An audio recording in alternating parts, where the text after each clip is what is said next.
I can't stop sewing. I think I've got my sojo back, and it's all down to making myself a capsule wardrobe.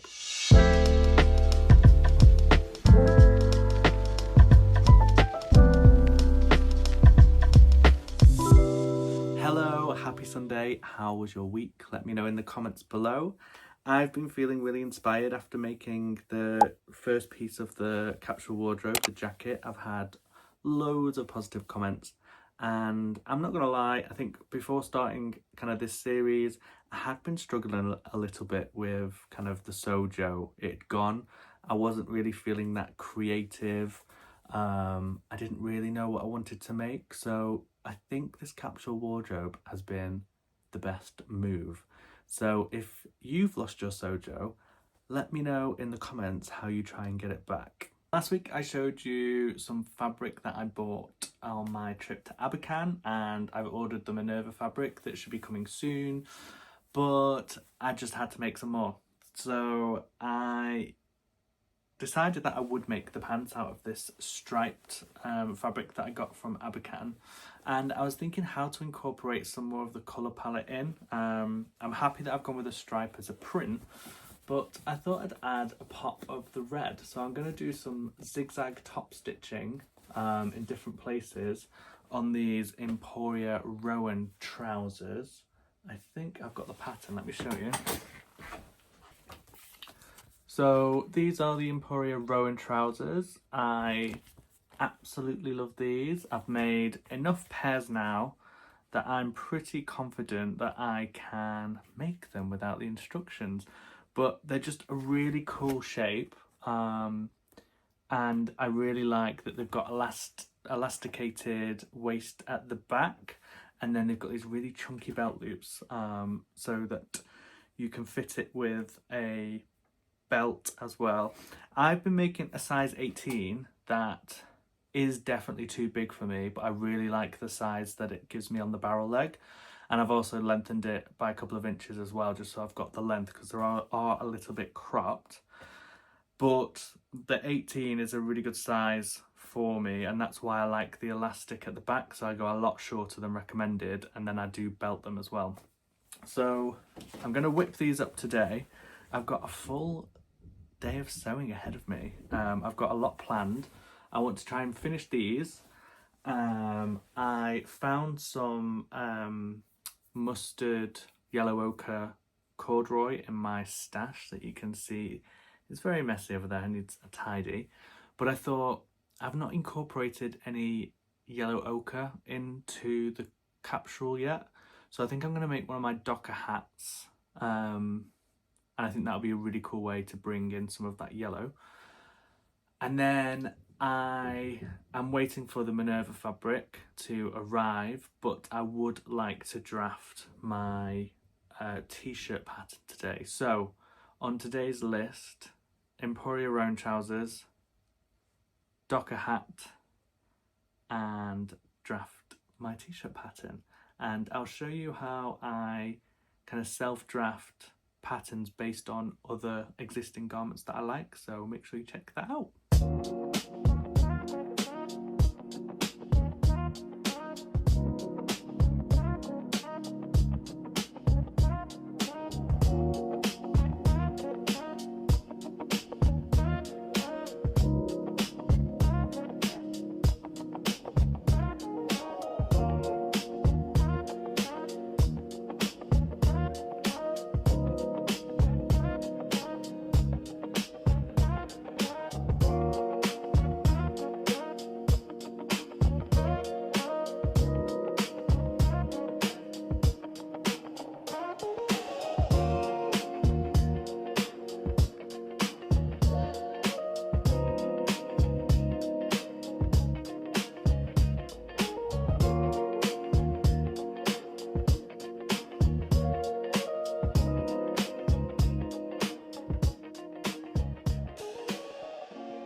So I've been sewing for a few hours, and this is where I've got to on the trousers. All I need to do is put the waistband on, do the elastic and the belt loops, so still a little bit left.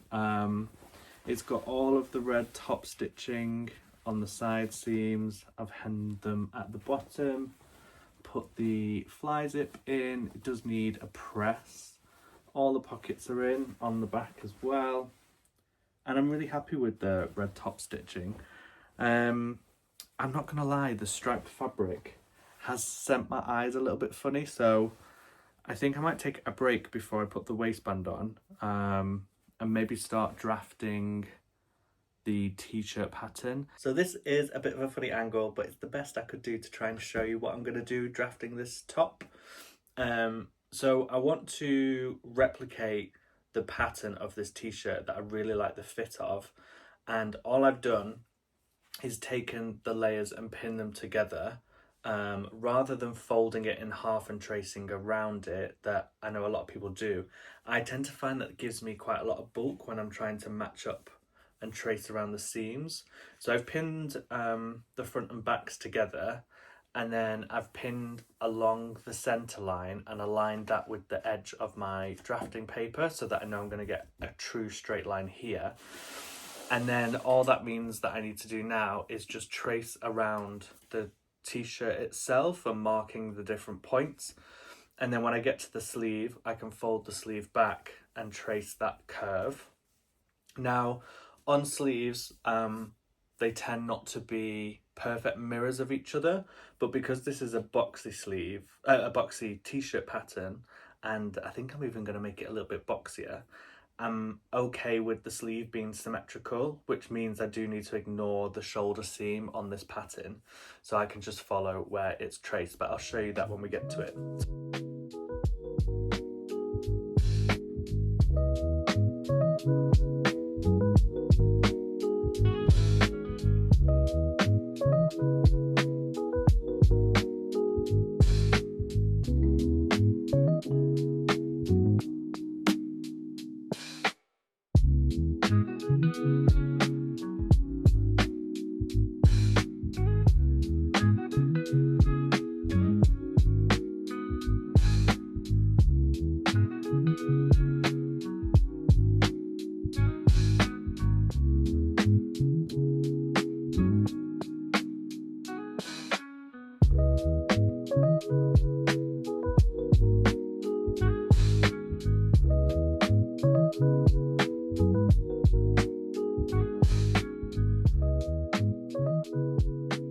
So I've traced around the top. I've got my neck, back neck here, shoulder seam, arm curve, and then the side seam and the bottom, but none of this has seam allowance. So I'm going to add the seam allowance on now, but I've misplaced my pen, so let me go and get that. And to do the seam allowance, all I'm going to do is I'm going to have 1 centimetre, and I'm going to just mark 1 centimetre notches going all the way around so that I can mirror the curve.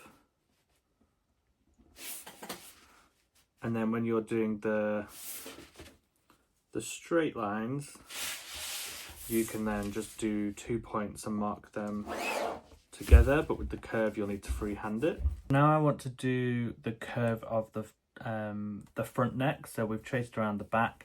All I've done is traced around that back pattern here, and all I will do now is roughly feel through and mark notches along this seam. So underneath I'm just with the pen drawing these notches, and then I can true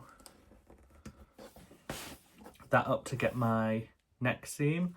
But obviously here we're extended from where I've traced around the back, and that's because that's got the seam allowance. So now I need to measure 1 centimetre on top of this to get my front neck finished. Now for the sleeves, I mean, it's the same process, but maybe it's slightly more involved. But I've drew a straight line, and that's going to act as the fold line for the sleeve that I can align this to. And then again, it's all pinned around the curve, and I want to make sure that I'm spreading it out so it lies completely flat. And then once I've done that, I can make some rough markings, and we'll true all of this up. And then you can peel away the sleeve So make sure you're getting those markings.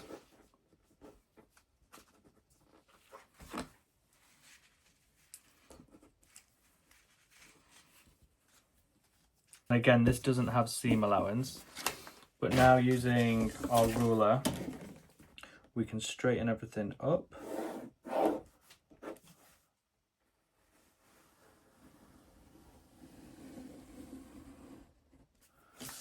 And add our seam allowances in.